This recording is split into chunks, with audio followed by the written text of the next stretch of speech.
Welcome back to Silk Warrant. Today in this story is about the last thing my grandmother left behind to protect me. The closing papers were already signed when I walked into that attorney's office. My own parents had done it. The room smelled like fresh printer toner and carpet cleaner, the kind of sterile clean that hides things. I sat across the mahogany table and kept my hands flat on my knees, because I already knew something they didn't know I knew. And in my bag, folded inside a birthday card from 1987, was a piece of carbon paper that was about to end everything they thought they'd built. My grandmother, Dolores, grew up during a time when you didn't trust banks and you didn't trust lawyers. You trusted paper. Specifically, you trusted copies of paper. She kept a carbon copy of every single document she ever signed: deeds, contracts, school enrollment forms, permission slips, everything. She had a cedar chest in her bedroom that smelled like mothballs and something older, something I could never name as a kid. Dry wood, maybe, or just time. She'd tap the chest lid and say, "The real record lives here, Claire, not in anyone's office, here." I was 10 when she first showed me, 26 when it mattered. My grandmother passed 3 years ago and left her property, a 5-acre parcel in rural Virginia that had been in the family for 60 years, to me. Not to my parents, to me. She told me herself, sitting on the porch the summer I graduated college, her voice flat and precise, the way it always was when she meant something. "Your mother spends money before she has it, sweetheart. The land goes to you." I never questioned it. I just waited for the paperwork to land. It didn't.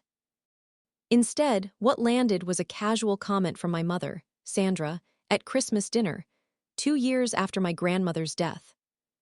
She smoothed her hair back behind her ear, laughed that quick laugh she does when she's nervous, and said the property had been dealt with.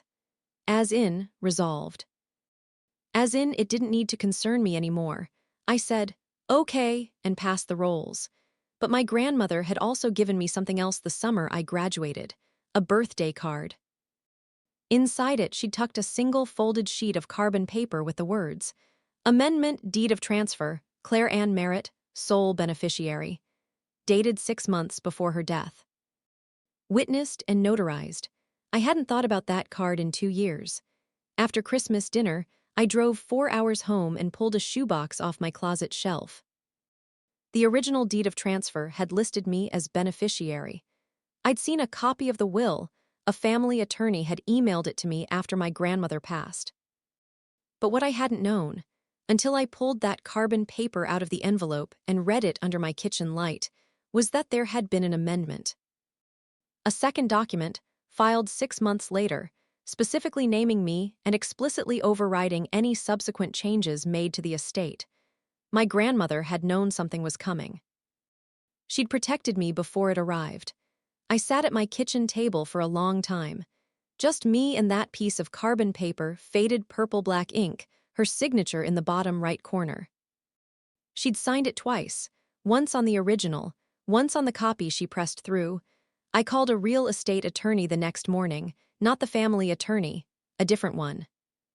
What he told me took about 15 minutes and felt like 20 years.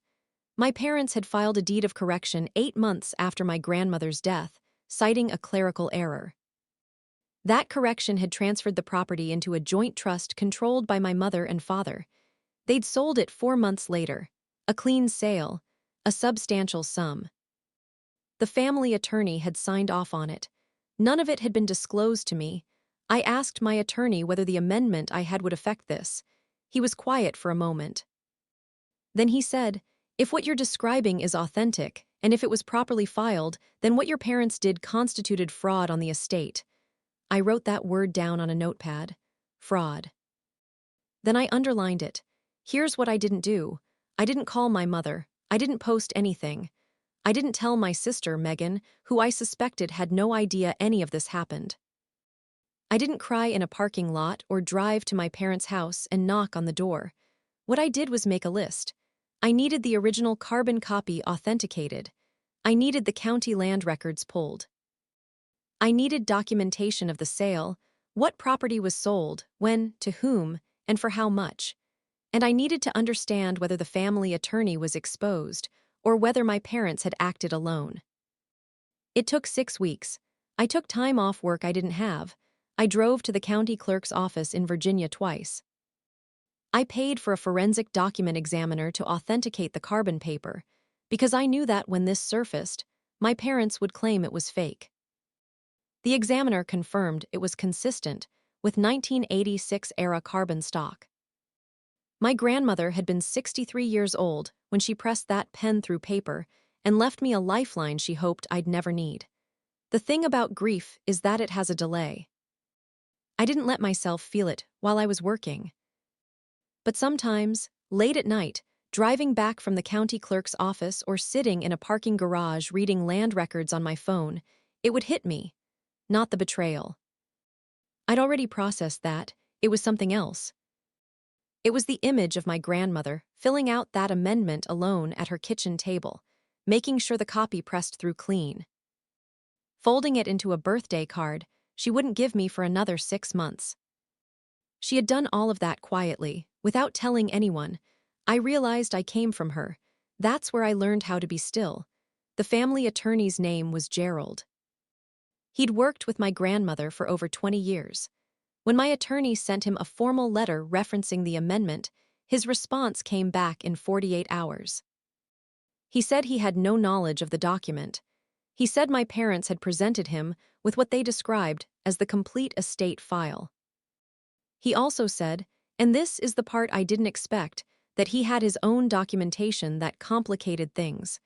Gerald had kept a record of a phone call.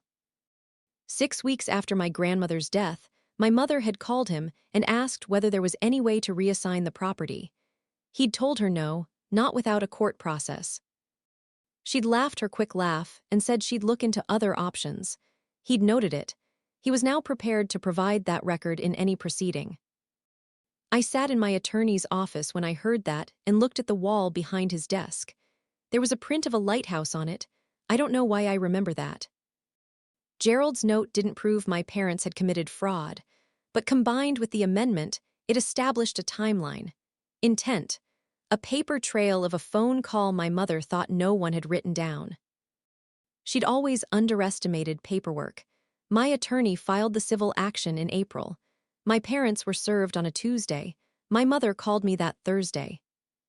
She smoothed her voice the same way she smoothed her hair, trying to make everything lie flat, and said there had been a misunderstanding.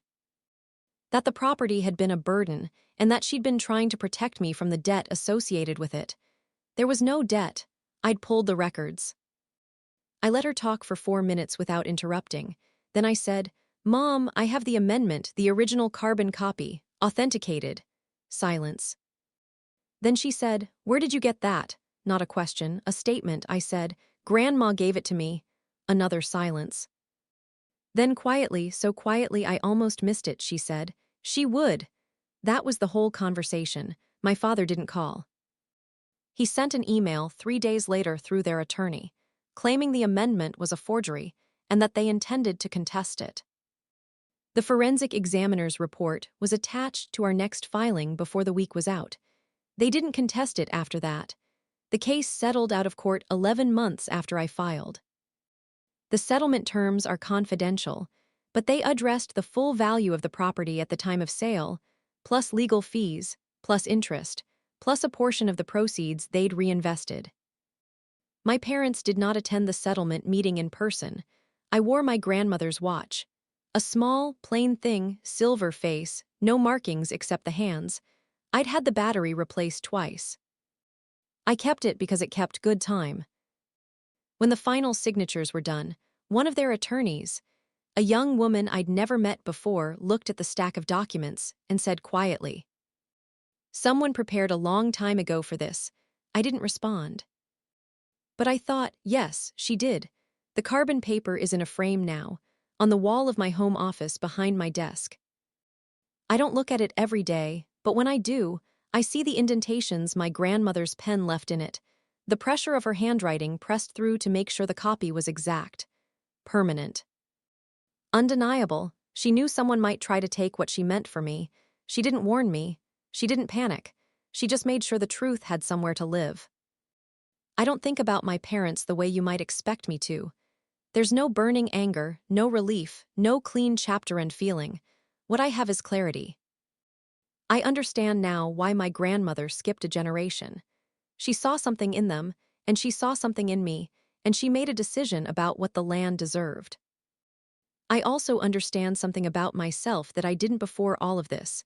I am most dangerous when I am quiet. Not because I'm hiding anything, but because I'm working. And the work I do the same way she did, methodically, without announcement, until the truth has somewhere permanent to land. You were right about one thing, Mom. The property was a lot to deal with. You were wrong about everything else. And here's what I want to leave you with. If the people who raised you had to describe who you are today, not who they want you to be, not who they need you to be, but who you actually are, would their version match? If it doesn't, that's not a failure. That's a document they never bothered to read. The document they missed wasn't a piece of paper, it was me.